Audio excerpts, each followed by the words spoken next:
पैर बढ़ाते मस्जिद मंदिर, मेल कराती मधुशाला। कवि हरिवंश राय बच्चन की ये कविता सार्थक हो गई। देश की दो बड़ी पार्टियों के नेता जो एक दूसरे को देखना तक पसंद नहीं करते, आज उनके विचार मिल रहे हैं। कहते हैं शराब पीने वालों की दोस्ती इतनी मजबूत होती है कि छोटे बड़े हिंदू मुसलमान का भी फर्क मिटा देती है। और तो छोड़िए, जो नेता एक दूसरे को देखना तक नहीं पसंद करते, शराब की बात आते ही वो भी एक सुर में, एक ही राग में आलाप भरने लगते हैं।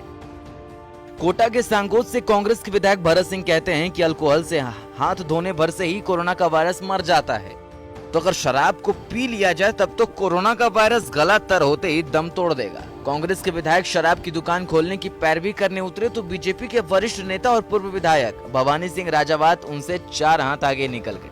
देवताओं का उदाहरण देते हुए कहने लगे कि दानों से युद्ध के लिए जाने से पहले तो देवता भी सोमरस का पान करते थे, राजा महाराज भी मदिरा का सेवन करते थे, और शराब तो वो चीज है जिससे कोरोना खत्म होता है। लिहाजा सरकार को इस पर लगी रोक फौरन हटा लेनी चाहिए।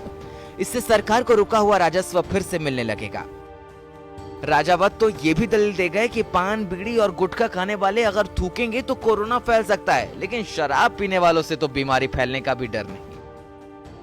लेकिन लगातार अभी तक जितनी मौतें हुई प्रदेश में, जितनी मौतें हुई हैं, और इन मौतों में 80% मौतें जिन लोगों की हुई है उन्होंने जीवन में कभी अल्कोहल पिया ही नहीं। तो अल्कोहल से इसको जोड़ना, ये कौन सा विशेषज्ञ है जिसने सरकार को ये कह दिया कि अल्कोहल को रोका जाए, कोरोना वायरस को रोका जाए, अल्कोहल से वायरस नहीं फैल जाए?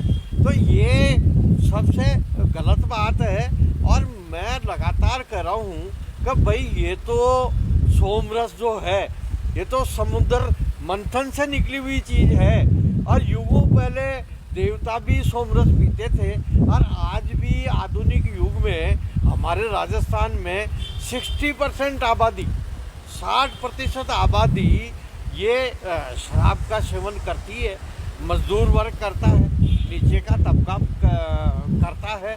और सरकार ने इस वर्ष 12,500 करोड़ रुपए का राजस्व की वसूली का लक्ष्य रखा शराब बेचने से।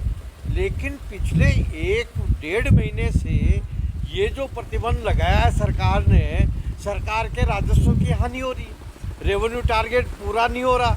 और जनभावना जो है, लोग जो ठीक है, कोई नॉनवेज भी खाता है और कोई वाइन भी पीता है, तो ये अपराध नहीं है।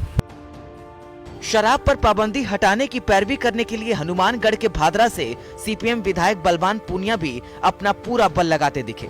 बकायदा अपने हाथ से राजस्थान सरकार को चिट्ठी लेकर स्प्रिट से बनने वाली अवैध शराब पर पाबंदी की मांग कर डाली।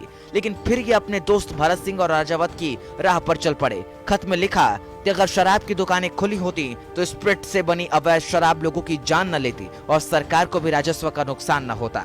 कहते हैं शराब हर मर्ज की दवा होती है।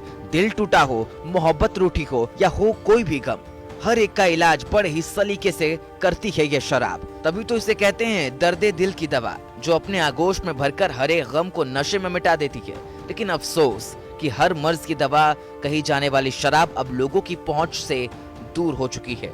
मैखानों पर ताले लगे हैं। लॉकडाउन में शराबी ऐसे तड़प रहे हैं जैसे बिन पानी के मछली फड़फड़ा रही हो।